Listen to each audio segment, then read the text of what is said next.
స్థాపన కొరకు నిరాకారుడైన పరమాత్మ ఒక నరాకారునిగా వచ్చి ఈ భూమి మీద ధర్మాన్ని స్థాపించడానికి కొరకు అవతరించిన ఒక అపూర్వమైన దివ్య శుభదినం ఈ శ్రీకృష్ణ జయంతి. అందుకొరకే ఎక్కడనైతే భగవంతుని కథలు జరుగుతాయో, ఎక్కడ భగవంతుని కథలు వింటారో అక్కడ ఏం జరుగుతుంది అంటే సమస్తమైనటువంటి అంతకంటే సారభూతమైనటువంటిది మరేదీ లేదు అంటారు. దానికి చెప్పినారు, తత్రైవ గంగా కృష్ణా చ వేణి గోదావరి సింధు సరస్వతీ చ సర్వాణి తీర్థాని వసంతి తత్ర యత్రాసి అచ్యుతో నామ కథా ప్రసంగః. ఎక్కడ భగవంతుని కథ జరుగుతుందో అక్కడ సమస్తమైన పుణ్య నదులన్నీ వచ్చి చేరుతాయట. సమస్త పుణ్యక్షేత్రాలు అక్కడికి చేరుకుంటాయి. అందుకొరకే భగవంతుని అచ్యుత నామ, చ్యుతం లేనటువంటి అచ్యుతుడైనటువంటి శ్రీమన్నారాయణుని యొక్క కథలు ఎక్కడ జరుగుతాయో, ఎవరు వింటారో, చెప్పే వారిని వినే వారిని వాళ్ళకు ముక్తిని ప్రసాదించేటువంటి ఒక అపూర్వమైన అద్భుతమైనటువంటి భగవంతుని కథాగానం అటువంటిది గొప్పనైనటువంటిది అంటారు. అందుకొరకే ఏ వ్యర్థమైనటువంటి కథలు వినద్దు. సంసార సాగరంలో పడి కొట్టుకొని పోయే మానవాళి వ్యర్థమైనటువంటి సామాన్యమైనటువంటి కథలు వింటూ కాలాన్ని వ్యర్థంగా గడుపుతున్నారు అంటాడు. కాలం అతి వేగమైంది, కాలగతి చాలా తీవ్రంగా ప్రయాణం చేసేటువంటిది. అందుకొరకే వ్యర్థంగా కాల ప్రవాహంలో కొట్టుకొని పోకు అంటాడు. ప్రతి వాడు వ్యర్థంగా కాల ప్రవాహంలో కొట్టుకొని పోతుంటాడు. అందుకొరకే అంటాడు, కాలము నిల్వజాల దుక్షణ కాలము, కాలము నిల్వబోదు క్షణ కాలము, మృత్యు చేతిలోని కూజాలము, నిల్వజాలని నిజాలము, ఎప్పటికేది జరుగును చెప్పగాలము, ఎందుకిక జాలం, ఎందుకు ఇంకా ఆలస్యం వద్దు అంటాడు. కాలం ఎప్పుడు ఎవరి కోసం ఒక క్షణకాలం ఆగదు. అందుకొరకే అత్యంత విలువైనటువంటిది కాలం. ఏది పోయినా తిరిగి తీసుకొని రావచ్చు, కానీ గతించిన కాలాన్ని తిరిగి తీసుకొని రాలేము. కాలం అమూల్యమైనటువంటిది, దాన్ని వ్యర్థంగా గడపద్దు అంటాడు. ఎందుకోసం వ్యర్థంగా గడపద్దు అంటే మనకి ఇక్కడ చెప్తాడు. ఏమిటి అంటే అనేకమైనటువంటి ప్రపంచంలో నిస్సారమైనటువంటి కథలు అనేకం ఉన్నాయి, ఎన్నో కథలు ఉన్నాయి.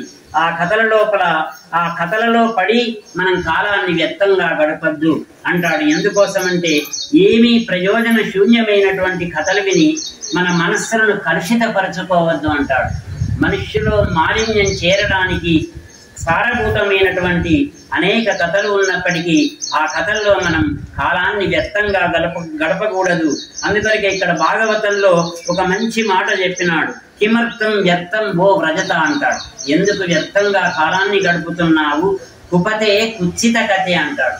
వ్యర్థమైన మార్గంలో కుచ్చితమైన కథలు, దానిలో ఈ ఎందుకు వ్యర్థంగా నీ కాలాన్ని గడుపుతున్నావు? అందుకొరకే పరమాత్మ కథలు వినాలి అంటాడు. అటువంటి పరమాత్మ కథలు వినేటువంటిదే భాగవతం, బాగుపరిచేటువంటిది, అన్నింటికంటే గొప్పది. అనేకమైన విద్యలున్నా మనకు భగవద్గీతలో చెప్తారు.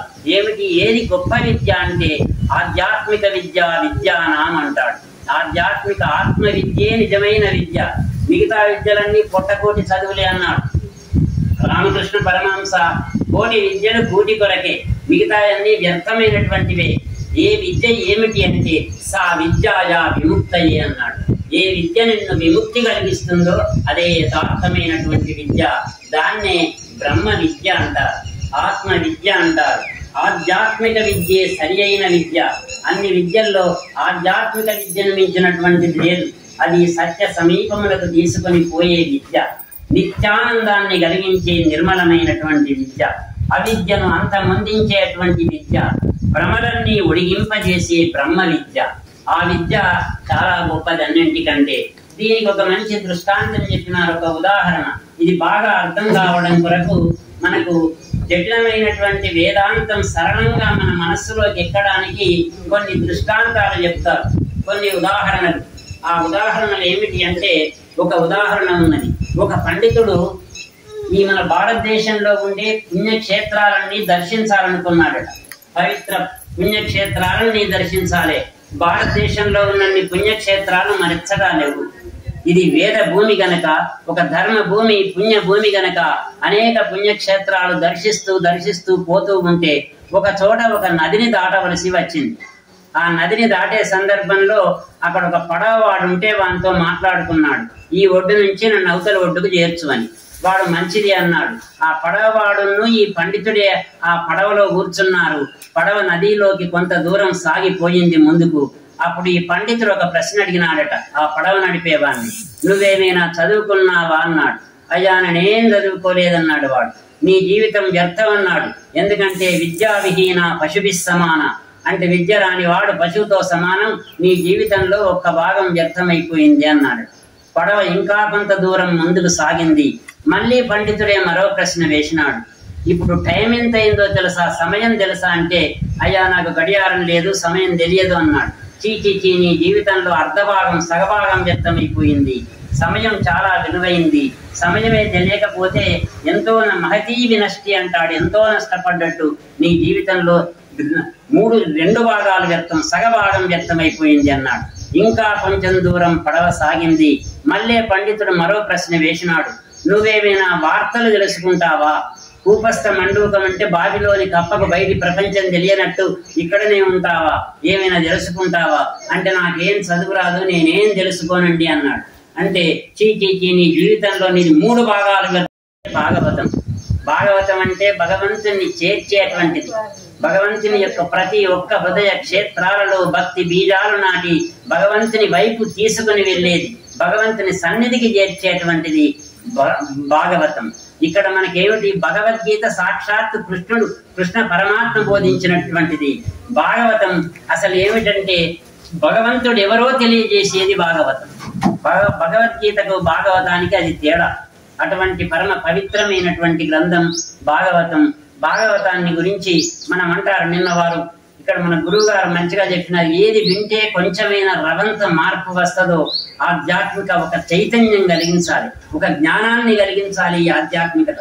బట్టి వ్యర్థమైనటువంటి మూఢ నమ్మకాలలోకి తీసుకుని వెళ్ళకూడదు, జ్ఞానాన్ని బోధించాలి. దీని గురించి కూడా ఒక మంచి ఉదాహరణ చెప్తారు. ఒక పట్టణం ఉన్నదట. ఆ పట్టణంలో 2 భార్యాభర్తలు ఉన్నారు. హైదరాబాద్ లాంటి పట్టణం. వాళ్ళ ఇంటికి ప్రతిరోజు బంధువులు వస్తున్నారట. ఎవడు ఏ పని మీద పోయినా వాళ్ళ ఇంటికి వస్తాడట. ఈ బంధువుల బారి నుండి తప్పించుకోవాలంటే ఏం చేయాలి? వాడు భర్త దీర్ఘంగా ఆలోచించి ఒక ప్రణాళిక, ఒక ప్లాన్ తయారు చేసినాడట. భార్యకు చెప్పినాడట, బంధువు ఎక్కడి నుంచి దూరం నుంచి కనిపిస్తే నేను వచ్చి నిన్ను నేను కొడితే నువ్వు నన్ను బాగా తిట్టు, నోటికి వచ్చినట్టు నువ్వు తిడితే మనమిద్దరమే కొట్లాడుతున్నాం, తిట్టుకుంటున్నామని వాడు అటు నుంచి అటే వెళ్ళిపోతాడు అని భార్యకి చెప్పినాడట. మంచిది అంటే భార్య అమలు చేస్తానన్నది. ఒకరోజు బావమరిది వరుసైన వాడు వస్తాడట. దూరం నుంచే కొంత దూరంలో కనిపించినాడు. వెంటనే వీడు భార్యను కొట్టడం ప్రారంభించినాడట. భార్య నోటికి వచ్చినట్టు తిట్టుతూ ఉన్నదట. వాడు అనుకున్నాడట, వీళ్ళే బాగా కొట్లాడుతున్నారు, నేను వీళ్ళింటికి వెళ్ళడం సమయం కాదని వాడు వెనకకు మరలినాడట.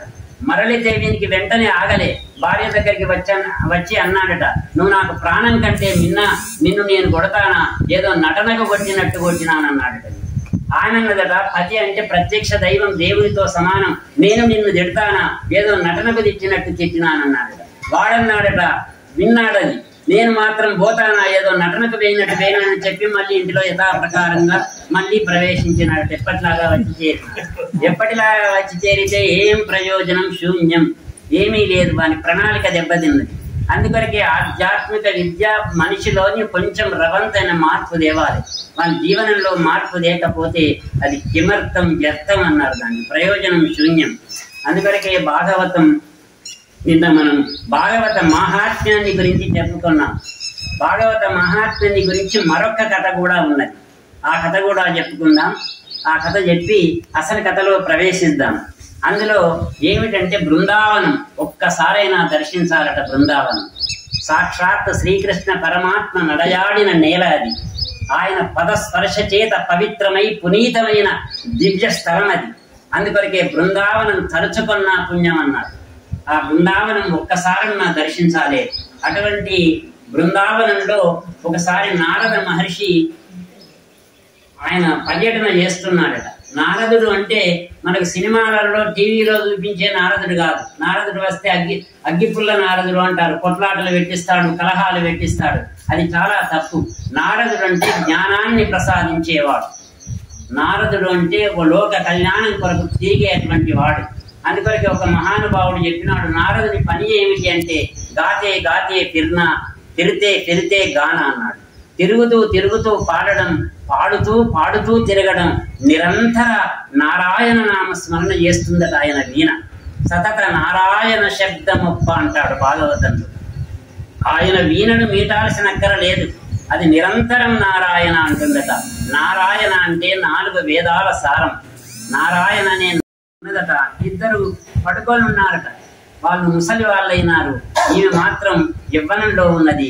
నారదుడు అడిగినాడు, ఏమిటి కారణం అంటే ఆమె చెప్తుంది, నేను భక్తిని. ఈ జ్ఞాన వైరాగ్యాలు 2 ముసలి అయిపోయినాయి. కలియుగం ప్రవేశించింది. ప్రవేశించడం వల్ల వీటికి శక్తి సన్నగిల్లిపోయింది, క్షీణించినాయి. కలియుగంలో భక్తి జ్ఞానాలు అసలు జ్ఞాన వైరాగ్యాలకు బలం లేదు, క్షీణించిపోయినటువంటివి.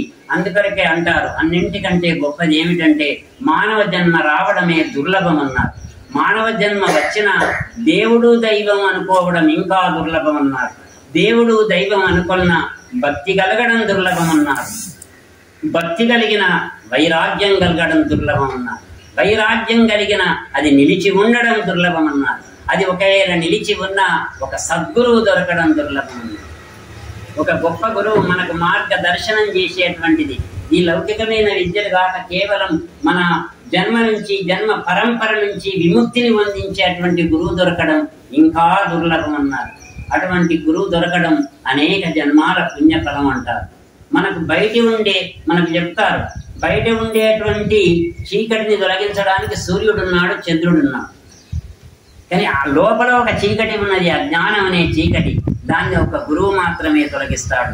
ఈ కోటి సూర్యులున్న మనకోటి ఉంది, కోటి సూర్యులున్నా 100,000,000 చంద్రులున్నా, గురువు మాట లేకుండా ఎద చీకటి పోతుందా. హృదయంలోని చీకటి గురువు మాట లేకుండా పోదు. కోటి సూర్యుడు ఉదయించని, 100,000,000 అంటే ఒక 100,000,000 చంద్రుడు ఉదయించని లోపలి చీకటిని పోగొట్టలేరు, వాళ్ళకు సాధ్యం కాదు. అందుకొరకే మనకేమంటాడంటే మనకు మమ్ము ప్రగతికి నడిపించి, మమ్ము ముందుకు నడిపించి జ్ఞాన జ్యోతి వెలిగించే గురువే బ్రహ్మ, గురువే విష్ణువు, గురువే మహేశ్వరుడు. ఆ త్రిమూర్తి రూపునకిదే వందనం.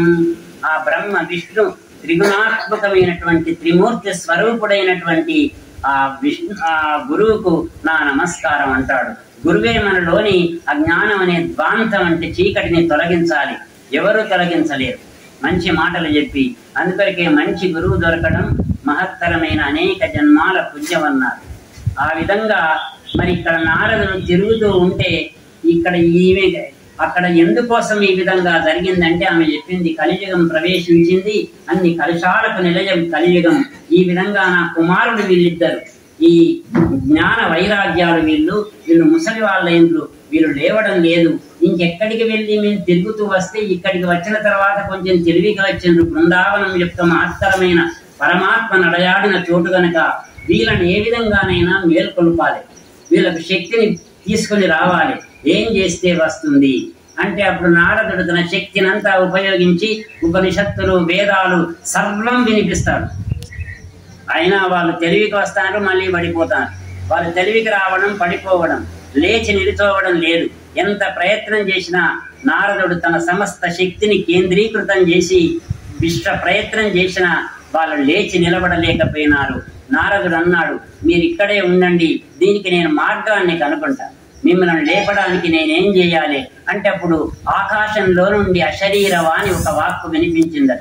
ఏమిటి అంటే, నువ్వు ముందుకు సాగి వెళితే ఒక మహాత్ముడు, ఆ మహాత్ముడు ఎవరో చెప్పలేదు, ఒక మహాత్ముని ద్వారా దీనికి తగిన పరిష్కారం దొరుకుతుంది, నువ్వు ప్రయాణం సాగించమంటే నారదుడు ఆ విధంగా ప్రయాణం సాగించి బదరికాశ్రమంలోకి వస్తే అక్కడ సనకసనందనాది మహర్షులు ఉంటారు, నలుగురు.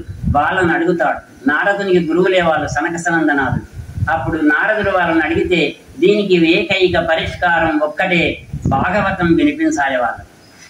ఇంతకుముందు నిన్న ఆత్మదేవుని కూడా మనం చెప్పినాం, భాగవతం వింటేనే వాడు ప్రేత రూపంలో నుండి విముక్తి పొందిండు. భాగవతం వింటే తప్ప ఏది విన్నా ప్రయోజనం లేదంటాడు. ఇప్పుడు చూడండి, భాగవతం ఎలాంటిది అంటే ఇక్కడ చెప్తాడు. ఇప్పుడు నెయ్యి ఉన్న చూడండి, మనం హోమం చేసినప్పుడు యజ్ఞంలో నెయ్యి వస్తే అగ్ని జ్వాల లేస్తుంది, అదే పాలు వస్తే చల్లారిపోతుంది. మరి పాలలోనే నెయ్యి, ఈ వెన్న ఇదంతా పాలలోదే. కానీ ఈ నేతి లాంటిది భాగవతం. ఈ వేదాలు ఉపనిషత్తులు సమస్తం ఉన్న వీటి వల్ల ప్రయోజనం లేదు, నువ్వెన్ని వినిపించిన ఉపయోగం లేదు. సారభూతమైనటువంటిది, సమస్తానికి సారమైనటువంటిది, సకల వేదాంత సారం భాగవతం. ఆ భాగవతం వినిపిస్తేనే వాళ్ళు లేస్తారు అంటే అప్పుడు నారదుడు ఈ భక్తిని తర్వాత ఈ ఉన్న చోటికి వచ్చి అక్కడ వాళ్ళకు భాగవతం వినిపించే ఏర్పాటు చేస్తే వాళ్ళు లేచి నిలుచుంటారు. భాగవతానికి ఆ శక్తి ఉన్నది. వాళ్ళు పూర్తిగా బలహీనుడై దుర్బలుడై ఉన్నటువంటి ఆ జ్ఞాన వైరాగ్యాలు లేచి నిల్చుండి భాగవతాన్ని వినిపిస్తారు. వినిపిస్తే వాళ్ళకు బలం వచ్చి చేకూరింది. తిరిగి మళ్ళీ బలంతో వాళ్ళు లేచి నిల్చున్నారు. అంటే భాగవతానికి ఉన్నటువంటి శక్తి ఎంత గొప్పదో. అష్టాదశ పురాణాలలో భాగవతం అంత గొప్పది. అందుకొరకే వేద వ్యాస మహర్షి లాంటి మహాజ్ఞానిని ఆయనకు ఉండేటువంటి లోపలి అశాంతిని తొలగించినటువంటి గ్రంథం భాగవతం. భాగవత రచన ద్వారానే జరిగింది. భాగవతం ఆయన చివరి రచన. అష్టాదశ పురాణాలు 18 పురాణాలు వేద వ్యాసుడే వ్రాసినాడు, భాగవతం రాసినాడు. చివరికి మహాభారతం పంచమ వేదంగా మరి కీర్తిగాంచినటువంటిది. ప్రపంచ విశ్వ సాహిత్యంలోనే అంత గొప్ప గ్రంథం మరెవరికీ లేదు. ఎందుకంటే సమస్తమైన అందులో లేని అంశం అంటూ లేదు. మన విష్ణు సహస్రనామాలు, శివ సహస్రనామాలు, భగవద్గీత సర్వం భారతంలోనివి. భారతంలో లేని అంశం అంటూ లేదు. ఎన్న భారతే తన్న భారతే అన్నాడు. ప్రపంచంలో ఉన్నదంతా భారతంలో ఉన్నది, భారతంలో లేనిది మరెచ్చటా లేదని కీర్తిగాంచినటువంటి మహత్తర గ్రంథం భారతం.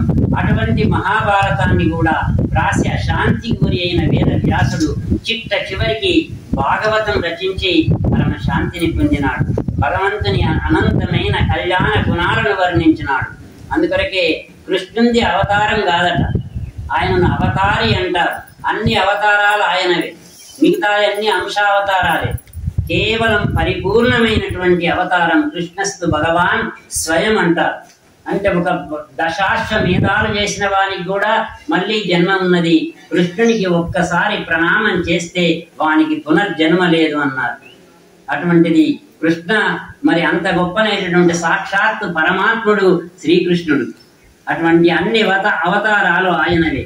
ఆయన అవతారాల లీలలను వర్ణించి వేద వ్యాసుడు పరమ శాంతిని పొందినాడు. అందుకరికే నారదుడు తన పూర్వజన్మ వృత్తాంతాన్ని వేద వ్యాసునికి వినిపిస్తాడు. సత్సంగం ఎంత గొప్పది అంటే ఈ లోకంలో అన్నింటికంటే గొప్పది సత్సంగం అన్నారు. సత్ అంటే పరమాత్మ, సంగం అంటే ఆయనతోని పరిచయం. సత్సంగం అంటే సజ్జనులతో సంగం. సత్సంగం అంటే భగవంతుని పవిత్రమైన భగవంతుని యొక్క అనంత కళ్యాణ గుణాలను తెలియపరిచే గ్రంథాలతో పరిచయం. ఇదంతా సత్సంగమే.